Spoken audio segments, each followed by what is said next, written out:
말씀 함께 보겠습니다. 사도행전 8장 26절에서 40절까지의 말씀입니다. 사도행전 8장 26절에서 40절까지의 말씀 보겠습니다.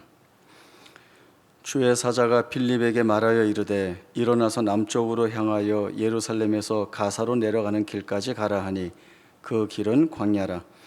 일어나 가서 보니 에디오피아 사람 곧 에디오피아 여왕 간다게의 모든 국고를 맡은 관리인 네시가 예배하러 예루살렘에 왔다가 돌아가는데 수레를 타고 선지자 이사야의 글을 읽더라. 성령이 빌립더러 이르시되 이 수레로 가까이 나아가라 하시거늘 빌립이 달려가서 선지자 이사야의 글 읽는 것을 듣고 말하되 읽는 것을 깨닫느냐 대답하되 지도해 주는 사람이 없으니 어찌 깨달을 수 있느냐 하고 빌립을 청하여 수레에 올라 같이 앉으라 하니라. 읽는 성경 구절은 이것이니 일러스되 그가 도살자에게로 가는 양과 같이 끌려갔고 털 깎는 자 앞에 있는 어린 양이 조용함과 같이 그의 입을 열지 아니하였도다.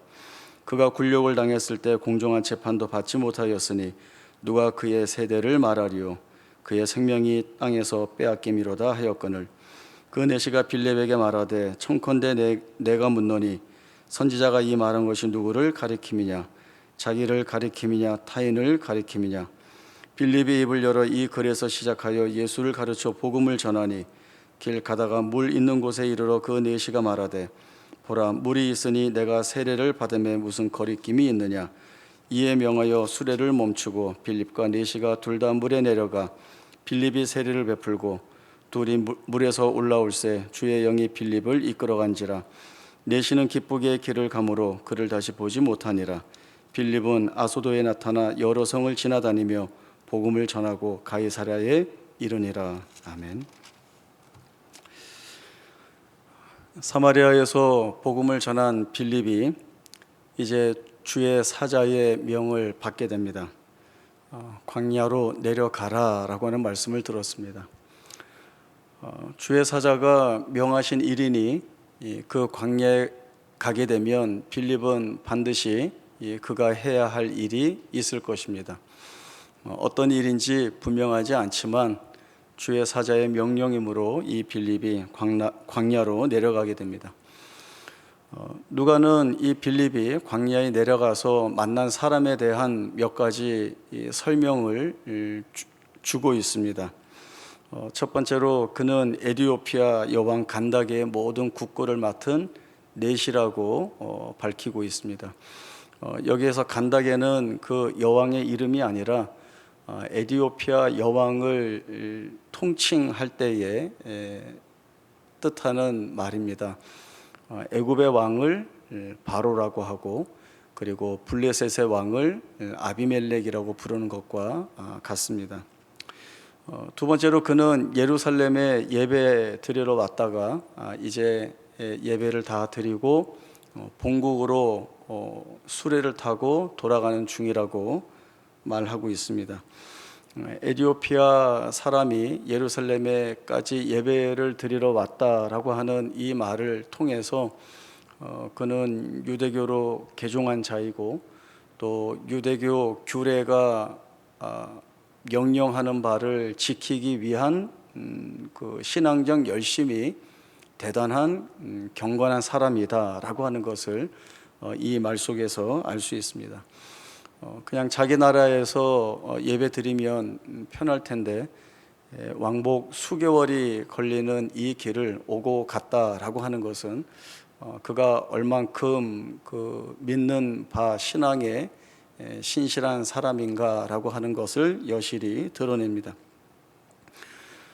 세 번째로는 그가 본국으로 돌아가는 수레 안에서 읽은 말씀이 이사야 선지자의 말씀이다라고 하는 것입니다. 53장 고난받는 종에 관한 말씀을 읽고 있는데 읽고는 있지만 그 뜻이 무엇인지 모른 채 그저 읽고 있다라고 하는 상세한 설명을 덧붙이고 있습니다. 성령이 빌립에게 명령을 주십니다. 그에게 나아가라는 것이죠. 나아가서 보니까 선지자의 글을 읽고 있는데 알고 있는지 깨닫고 있는지 묻습니다.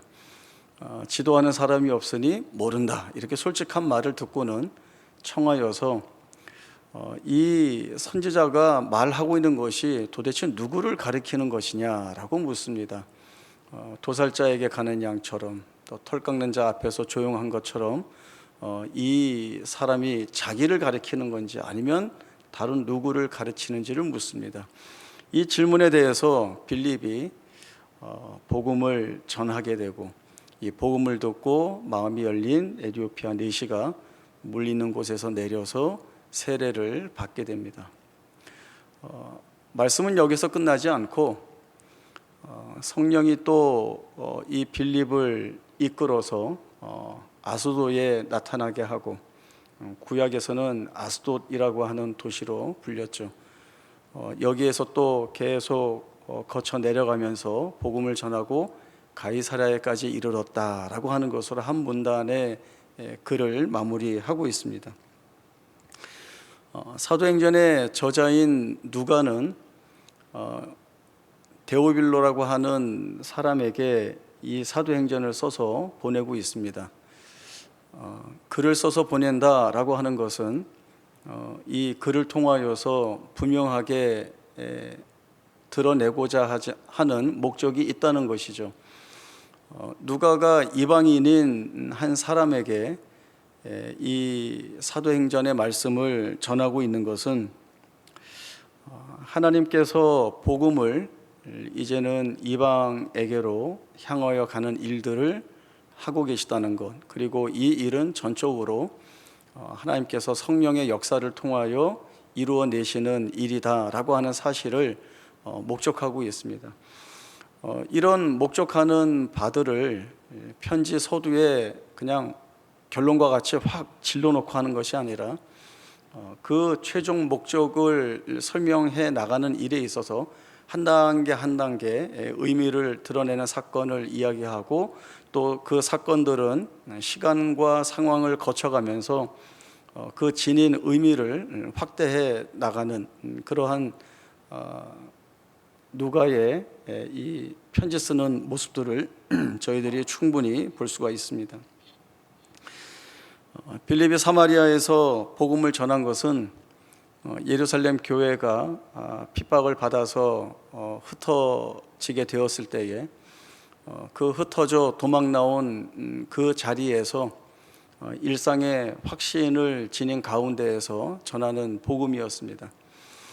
그러나 지금 에티오피아 내시에게 복음을 전하는 것은 성령께서 강권적으로 역사하시는 내용이고, 또 이 일이 성령께서 행한다라고 하는 분명한 의미들을 이 글 속에 담아 두고 있습니다.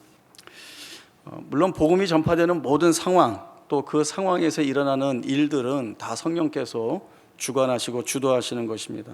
그러나 지금 빌립을 통해 행해지는 이 에티오피아 내시에게 복음이 전해지는 이 모든 상황에 대해서는 성령이 주도적으로 개입해 되신다라고 하는 의도를 이 안에 충분히 담아놓고 있습니다. 다시 말해서 앞에서도 말씀드렸듯이 예루살렘에서 시작된 복음이 이제는 주님이 승천하시면서 주신 말씀처럼 예루살렘뿐만이 아니라 유다와 사마리아와 땅끝까지 이르게 되는, 결국 하나님의 택하신 사람들을 통하여서 주의 복음이 어느 누구에게든 구별되지 않고 전하여진다라고 하는 사실을 확실하게 드러내고 있습니다. 이 일은 빌립에게서도 그리고 에티오피아 내시에게서도 저희들이 볼 수 있는 내용입니다.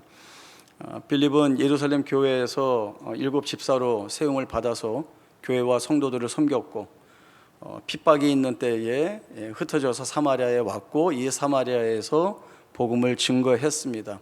그리고 성령의 인도하심에 따라 지금은 에티오피아 내시에게 복음을 전하였습니다. 그리고 여기에서가 끝이 아니라 아소도에서 가이사랴 내려가는 모든 길까지 그가 복음을 전하며 다녔다라고 하고, 이 빌립의 사역은 여기에서 이제 맞춰지게 되는데, 그래서 여기서 끝이 아니라 이렇게 예루살렘에서 사마리아에서 광야에 와서 에티오피아 내시에게 복음을 전하고 세례받게 하고, 그리고 아수도와 가이사랴까지 이르는 이 여정에 그가 복음을 계속 증거했다라고 하는 것은 이후에 그의 모든 삶과 사역도 이 연장선상에서 계속 복음을 전하는 그 일이 성령에 의해서 진행되고 있다라고 하는 사실들을 우리에게 충분히 전달해 주는 내용이 됩니다. 그리고 에티오피아 내시는 멀고 먼 예루살렘에까지 와서 예배 드리고자 한 사람입니다. 그의 삶이 대단히 종교적이고 경건했음을 보여줍니다. 이제 그런 그가 복음을 받아들이고 그리고 세례를 믿고 본국으로 돌아가면 그냥 자기 혼자만 그냥 예수 믿고 복음대로 살았겠느냐. 그는 복음의 영향력을 많이 끼치고 살았을 것이다 라고 하는 생각도 저희들이 해봅니다. 오늘 저희들이 본문을 통하여서 하나님께서 땅끝까지 이르게 하시는 복음의 사역을 성령을 통하여 주도하고 계시다는 것들을 우리에게 분명하게 알려주고 계시고, 또 이 일은 하나님께서 성령을 통하여서 그 부르시고 택하신 자들의 삶과 사역을 통하여서 전파되고 확대된다라고 하는 사실들을 우리에게 알려주고 있습니다. 그런 차원에서 오늘 우리가 하나님 앞에서 어떤 책임을 맡고 있느냐라고 되물어 볼 때에 우리에게 성령께서 강권하시는 삶과 사역이 있다는 것, 그것은 곧 우리가 말씀이 되어야 하고 우리가 복음이 되어야 한다는 것, 그래서 우리의 삶과 사역을 통하여서 예수 그리스도의 복음이 땅끝까지 더 많은 사람들에게 전파되고 가르쳐지는데 쓰임 받아야 된다라고 하는 이 사실은 그 무엇보다도 중요하다라고 하는 것들을 우리에게 전해주고 있습니다. 그렇게 되기 위해서는 제일 먼저 선행되어야 할 것이 있습니다. 그것이 무엇인가 하면 우리의 삶과 사역이 하나님께서 맡아 주관하신다라고 하는 이 사실을 알아야 하고 깨달아야 하고, 그 알고 깨달은 것에 대한 믿음 있는 순종의 모습들이 우리에게 있어야 합니다. 오늘도 빌립을 통해서 에티오피아 내시가 그저 한 사람이 복음을 듣고 세례받고 자기 나라로 돌아갔다 이렇게 끝나는 것이 아니라 훨씬 그 안에서는 크고도 분명한 그리고 확실한 하나님이 이 일을 이루셨고 지금도 이 성령의 역사는 하나님의 부르신 자들을 통하여서 확대되고 있다라고 하는 사실들이 우리에게 전해지고 있습니다. 하나님이 하셨다라고 하는 사실들은 이 말씀에 그 풀어지는 정황들을 보면 우리가 너무나도 분명하게 알 수 있습니다. 그 먼 곳에 있는 에티오피아에까지 하나님에 관한 신앙이 전해지고 거기에서 개종한 사람이 예루살렘까지 올라와서 예배를 드리고자 했다는 것, 그리고 예배 드리고 돌아가는 길에 그가 마침 읽고 있었던 말씀이 이사야서 53장 고난받는 종 예수에 관한 말씀이었다는 것, 그리고 주의 영이 빌립에게 명령하여 이 빌립을 그 에티오피아 내시에게 이끌었다는 것, 그리고 마음을 열고 청하여서 말씀에 대한 내용, 그 복음을 듣고 예수를 믿고 세례를 받았다는 것, 이 모든 것 하나하나가 마치 어떤 드라마나 영화의 기승전결 같은 이렇게 흘러가면서 전혀 안 맞추어지는 것이 없는, 다 들어맞는 듯한 그런 내용들이 너무나도 확실하게 드러나고 있습니다. 저도 믿는 가정에서 태어났기 때문에 어렸을 때부터 교회에서 출석하고 또 신앙생활 해왔습니다. 지금까지 그렇게 지내왔습니다. 그렇다고 해서 아무 불만이나 불평이 없었던 것은 아닙니다. 어렸을 때는 믿는 집에서 태어난 것이 정말 큰 불만이었습니다. 그 초등학교 때하고 중고등학교 때는 그 예배를 일주일에 3번 이상 드리러 갔었죠. 아마 어렸을 때부터 신앙생활을 하셔서 교회 다니셨으면 아실 겁니다. 초등학교 때에도 수요 예배가 있었습니다. 낮에, 오후에. 그래서 수요일에도 주일학교 오후 예배를 갔었고요. 토요일에 토요 예배를 갔었고요. 그 토요 예배 마치면 성가대 연습도 해야 됐고요. 주일에는 오전 예배와 오후 예배가 있었습니다. 학교를 마치고 이제 많이 놀았죠. 친구들하고 축구도 하고 뭐 여기저기 놀러 다니고 했는데, 이 수요일, 토요일, 주일이 이제 아무데도 못 가는 날로 이제 고정이 되어 있으니까 놀러 가야 되는데 놀러 가지 못하면 이제 마음속에서 이제 화가 나는 거죠. 특히 어렸을 때는 축구를 많이 했는데, 그러니까 다른 학교 애들하고 시합을 하면 꼭 토요일 날 약속을 잡았거든요. 그러니까 토요일 날 할 수가 없는 거예요. 교회 가야 되니까. 예배가 중요하니까 간다가 아니라 혼나니까 이제 빠지지 않고 가야 됐는데, 친구들이 말하죠. 야, 오늘 같이 가자. 너 없으면 안 돼. 제가 꼴잡이였으니까 꼭 가야 되는데, 저는 이제 혼나지 않기 위해서 이제 억지로 교회를 가야 됐습니다. 교회 가면서 마음에 드는 생각이, 하필이면 믿는 집에 태어나서 내가 이 고생을 하는가라고 하는 거였습니다. 또 하나 있습니다. 불만이. 주일날 아침에 TV에서는 늘 그 만화 영화를 해줬습니다. 그래서 이제 주일날 아침에 이제 밥 먹고 빨리 교회 가야 되는데, 이 만화 영화가 그 예배 시간 그냥 넘어서 끝나거든요. 그러니까 그걸 조금이라도 더 보고 싶어서 밥을 천천히 먹는 거죠. 이제 밥은 안 먹고 반찬만 계속 집어 먹고, 이제 어머니가 이제 눈치채고는 빨리 먹어 하는데 또 그래도 말을 안 들으면 결국 꿀밤 한 대 맞고 TV 끄고 빨리 먹고 교회 가, 이렇게 해서 이제 교회 가는 거죠. 그때도 교회 갈 때 무슨 생각이었을까요? 하필이면 믿는 집에 태어나서 내가 주일날 아침에 만화 영화도 못 보고, 그리고 다녔습니다. 커서는 어떻습니까? 커서는 믿는 집에 태어난 것이 이렇게 큰 복이고 은혜다라고 하는 생각을 너무나 많이 합니다. 예수를 빨리 믿어준 조상님께 너무 감사한 마음입니다. 우리 선조들이 예수를 잘 믿어주셔서 그 신앙이 가정 대대로 이어와서 저에게까지 이어오게 되어서 내가 하나님을 믿고 있고 또 그 하나님 붙들고 살고 있다라고 하는 것이 얼마나 감사하고 좋은지 모릅니다.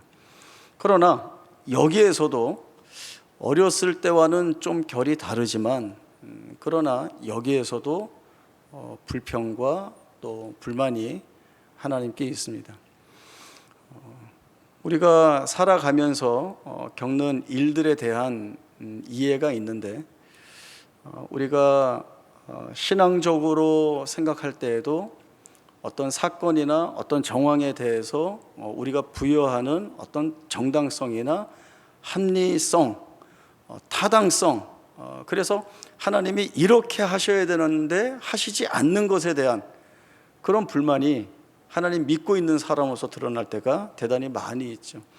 그러나 이것은 비단 저만이 하는 불만이나 불평이 아니라 성경에 있던 인물들도 이 문제를 가지고 씨름했던 것을 볼 수 있습니다.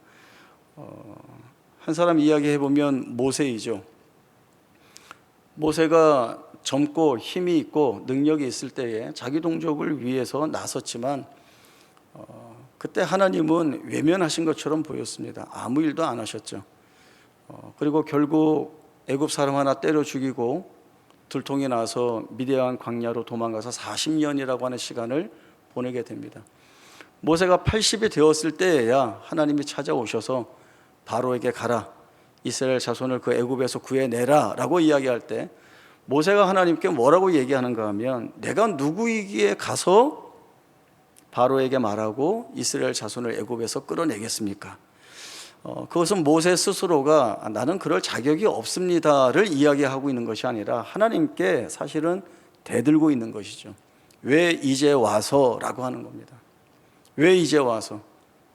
내가 한참 힘이 있어서 뭘 할 수 있을 때 그때 하나님 외면하는 것처럼 아무것도 안 하시더니 이제는 내가 다 내려놓고 포기하고 나 이제 할 수 없다라고 뒤로 빠져 있는 이때에 찾아오셔서 저를 보내시는 겁니까? 라고 하는 그 울분 있는 그러한 질문을 하나님 앞에 던지고 있는 것입니다. 이런 사람 하나 더 있습니다. 엘리야 선지자인데요. 말씀 한 군데 찾아보겠습니다. 열왕기상 19장 1절에서 10절입니다.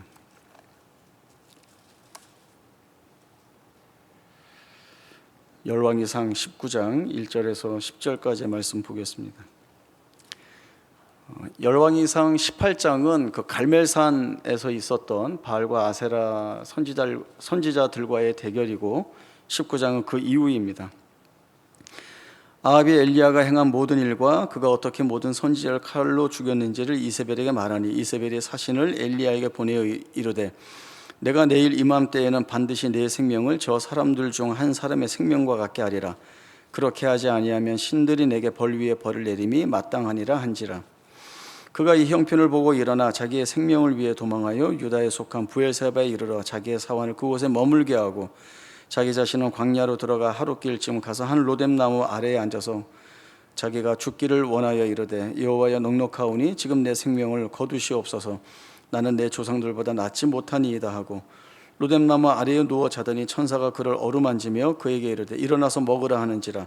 본즉 머리맡에 숯불에 구운 떡과 한 병 물이 있더라. 이에 먹고 마시고 다시 누웠더니 여호와의 천사가 또다시 와서 어루만지며 이르되 일어나 먹으라. 내가 갈 길을 다 가지 못할까 하노라 하는지라. 이에 일어나 먹고 마시고 그 음식물의 힘을 의지하여 40주 40야를 가서 하나님의 산 호렙에 이르니라. 엘리야가 그곳 굴에 들어가 거기서 머물더니 여호와의 말씀이 그에게 임하여 이르시되 엘리야야 내가 어찌하여 여기 있느냐. 그가 대답하되 내가 만군의 하나님 여호와께 열심히 유별하오니 이는 이스라엘 자손이 주의 언약을 버리고 주의 제단을 헐며 칼로 주의 선지자들을 죽였음이오며 오직 나만 남았거늘 그들이 내 생명을 찾아 빼앗으려 하나이다. 열왕기상 18장에서 갈멜산에서의 승리는 참으로 웅장하고 대단했습니다. 바알과 아세라 선지자 850명 대 하나님의 선지자 엘리야 한 사람의 대결인 것이죠. 아합과 이세벨 때문에 온 이스라엘 백성들이 바알을 숭배하는데 정신이 팔려 있습니다. 이제 한 사람의 선지자가 그 마음에 소망하는 것은 하나님께서 살아 역사하시는 그 현장을 보게 함으로 인하여서 이제 더 이상 하나님의 백성이 하나님과 바알 사이에서 우왕좌왕하지 않고 자신들의 모든 죄를 회개하고 하나님께 돌아와 하나님의 백성답게 살아가는 일들, 이 그림을 그리고 있습니다. 아합과 이세벨이 회개해서 하나님께 용서받고 다시금 나라를 잘 다스려 나가든지 아니면 쫓겨나가든지 그것은 하나님께 맡겨두고 이 갈멜산에서의 대결을 치루어 갑니다. 여기서 승리하고 이 하나님의 살아 역사하심의 현장을 본 이스라엘 백성들이 기손 시냇가에서 이 모든 선지자들을 죽이게 됩니다. 이 소식을 들은 이세벨이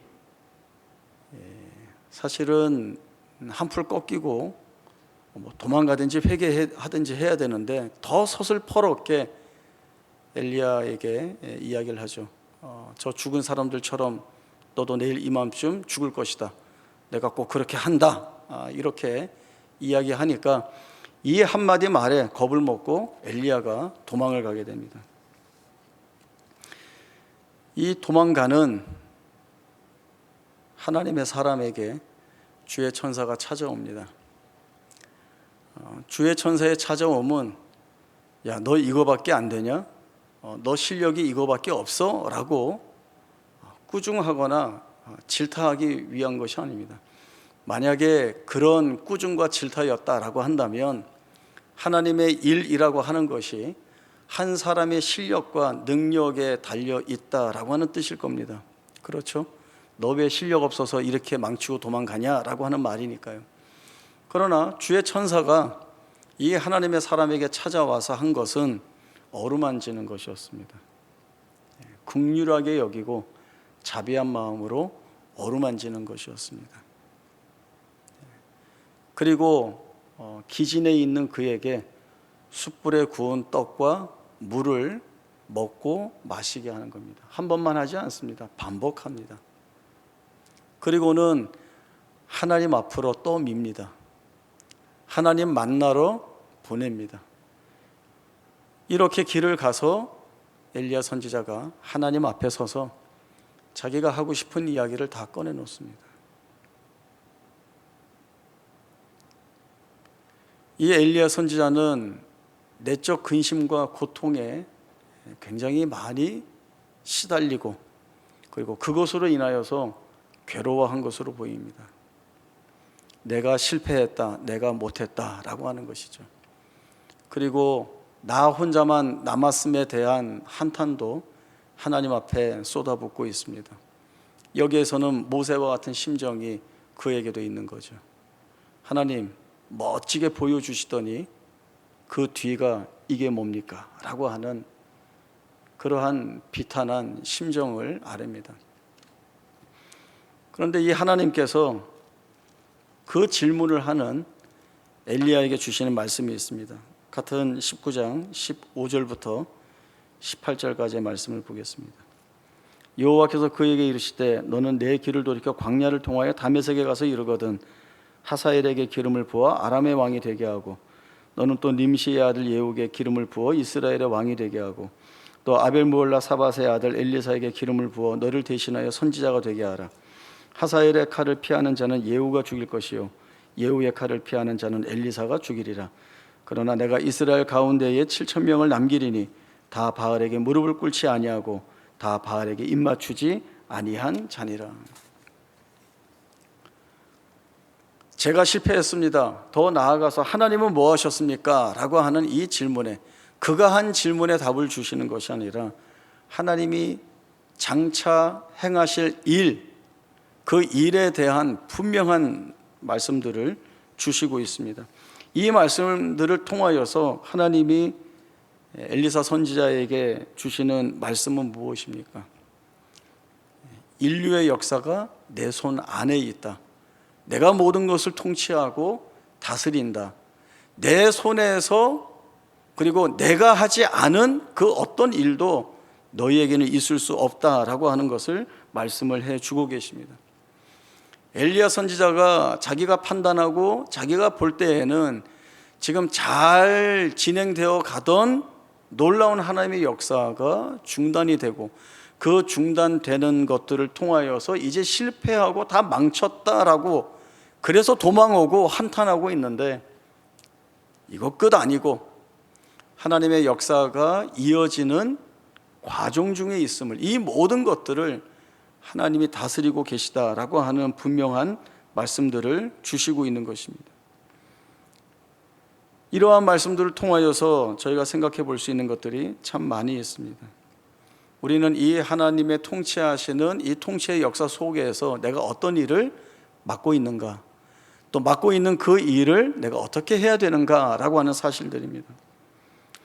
하나님이 이루어 가시는 역사를 선이라고 한다면 내가 거기에서 맡고 있는 책임이나 역할은 한 점에 불과할 것입니다.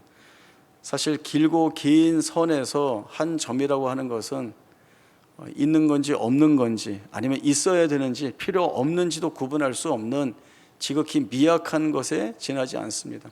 우리 생각은 그렇죠. 하려면 선이 되어서 뭔가를 보란듯이 이루어내고 그래서 자랑이 있고 승리의 환호가 있고 그리고 뭔가 뿌듯한 것들이 보상이나 결과로 드러나야 되는데 그렇지 않은 것 같이 이렇게 툭 찍어서 지나가는 점처럼 어느 누구도 돌아보지 않고 나 스스로도 여기에서 무언가를 성취했다는 생각이 전혀 들지 않는 이것이 무엇인가 자조 섞인 한탄을 하게 됩니다. 그러나 하나님이 보시는 것은 다릅니다. 선이 있으려면 점이 있어야 하는 겁니다. 점이 이어져야 선이 있는 것이죠. 그런 면에서 하나님은 우리에게 맡기신 그 점 같은 역사를 대단히 귀중한 것으로 보고 계십니다. 그리고 그 점 같은 아무렇지도 않은 것 같은 우리의 삶과 사역을 하나님께서 붙들어 사용하셔서 하나님의 역사로 바꾸어내시는 일을 내가 하고 있다.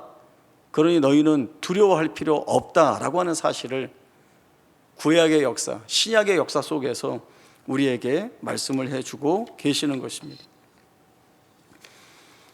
우리가 겪는 별것 아닌 것 같은 일들이 있습니다. 제가 몇 번 목사님들하고 일주일에 한 번씩 모임하는 것들이 있는데요. 거기에서 이제 같이 책을 읽고 또 책을 나누고 또 서로에게 있는 좋은 것들을 이렇게 서로 가르쳐주고 배우고 하는 그런 모임입니다. 그러니까 시작하기 전에 꼭 이걸 해요. 지난 일주일간 있었던 일을 한번 이야기해 보세요. 그러니까 처음에는 뭔가를 이야기를 해야 되니까 뭐 이런 것도 했고 저런 것도 했고 했는데 지나가면 지나갈수록 지난 일주일간 뭐 했어요 하면은 한 게 없는 것 같은 거예요. 무언가 보란 듯이 한 거 없는 것 같이 일주일을 보냈다, 이런 생각이 듭니다. 여러분, 제가 물어볼게요. 지난 일주일 뭐 하셨어요? 어떤 일들이 있으셨어요? 마음속에 이렇게 깊이 각인이 되고 이것이었어 라고 생각할 만한 일들이 뭐 있었습니까? 그냥 지나온 것 같거든요. 그러나 하나님이 우리가 뭐 이렇게 특별하게 생각이 되지 않는 중요한 일을 하지 않은 것 같은 이 일상의 내용들을 하나님이 우리 안에서는 하나님의 역사라고 하는 것으로 만들어가고 계시는 것입니다. 여기에서 누구와 만나서 그냥 안부 인사를 하든지, 아니면 그냥 한 번씩 웃고 지나가든지, 아니면 어떤 기회가 되어서 내가 신앙적으로 말씀을 함께 나누고, 아니면 함께 기도하면서 주의 은혜를 구하고 하는 이 모든 것들을 점 같은 내 삶의 내용으로 하나님이 삼으셔서 하나님의 역사라고 하는 선을 이어가는 그 일에 하나님이 맞추고 계신다는 것이죠. 그러면 우리 스스로가 인정하지 않는, 나의 보잘것없는, 볼품없는, 자랑할 것 없는 이 생애가 내가 생각하는, 내가 바라보는 그런 삶이 아니라고 하는 것입니다.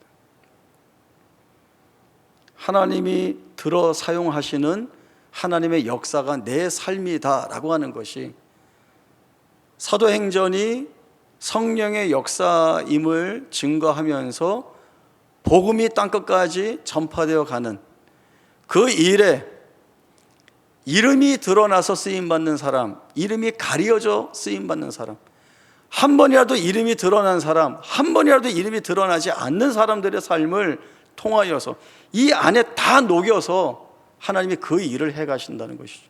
누가 그런 하나님의 일하심에 대해서 너는 필요 없어, 너는 볼품없는 실패한 삶을 살고 있는 거야 라고 얘기할 수 있겠습니까?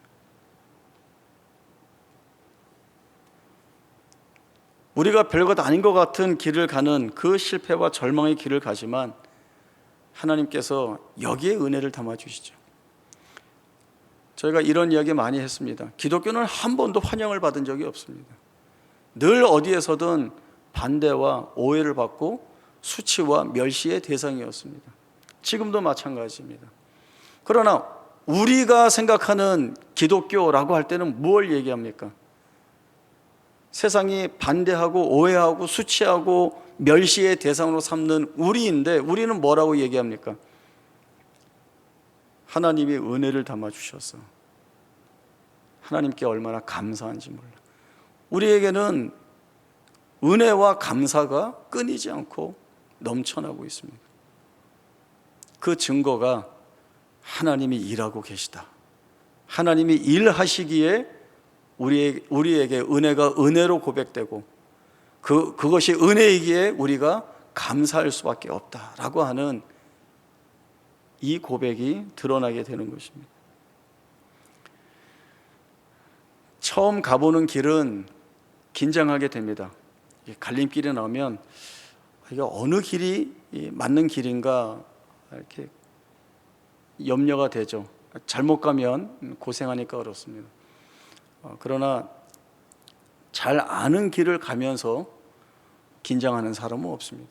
여러분, 집에 갈 때 긴장하면서 가요? 웬만하면 눈 감고도 집 찾아갈 수 있죠.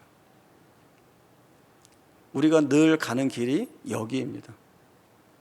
이렇게 모든 것이 좋아서 하나님도 좋고 나도 좋고 하나님도 만족하고 나도 만족하는, 영적으로도 좋고 육적으로 좋은, 무엇 하나 아쉬운 것 없는 그런 자리가 아님에도 불구하고 하나님은 이 모든 자리에 하나님의 역사라고 하는 이름으로 우리가 그 길을 갈 수 있는 힘과 은혜들을 담아주시고, 우리로 하여금 이 길이 하나님께서 동행하시는, 하나님께서 일하시는 길이요, 여기에서 우리를 바꾸어 내시는 일들, 그리고 그 바뀌는 우리를 통하여 복음의 능력들, 복음의 말씀들이 땅끝까지 전파되는 계기로 사용하신다라고 하는 이 말씀을 우리가 받게 되는 것입니다. 우리가 아무렇지도 않은 삶을 사는 게 아닙니다. 내 입에서 나가는 말 한마디, 내가 하는 어떤 말씀의 격려나 기도가 아무렇지도 않게 쓰여지는 것이 아닙니다. 하나님이 다 들어쓰시기에 여기에 은혜가 있고 감사가 있다라고 하는 이 사실들, 이 하나님의 역사가 얼마나 놀라운가라고 하는 마음으로 우리는 이 사도행전을 이어 나가야 하는 것입니다. 이에 대한 기쁘고 담대한 고백이 있기를 바랍니다. 기도하겠습니다. 하나님 아버지, 늘 감사합니다. 우리는 늘 불만도 많았고 또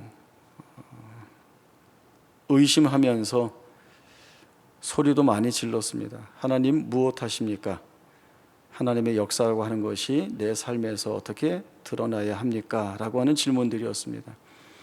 그러나 하나님은 이미 우리 믿음의 선진들을 통하여서 또 말씀들을 통하여서 내 생애를 하나님께서 붙들고 계시고, 그리고 성령께서 인도하시고 이끄시는 그 삶의 책임과 사역들을 통하여서 하나님의 역사를 내 삶을 통하여 이루어 나가시는 이 말씀들을 주셨습니다. 돌아보니 하나님의 역사가 우리의 삶 가운데 풍성했습니다. 그리고 분명했습니다. 이제까지 이루어 오신 하나님의 역사를 다시 한번 돌아보면서 그 역사가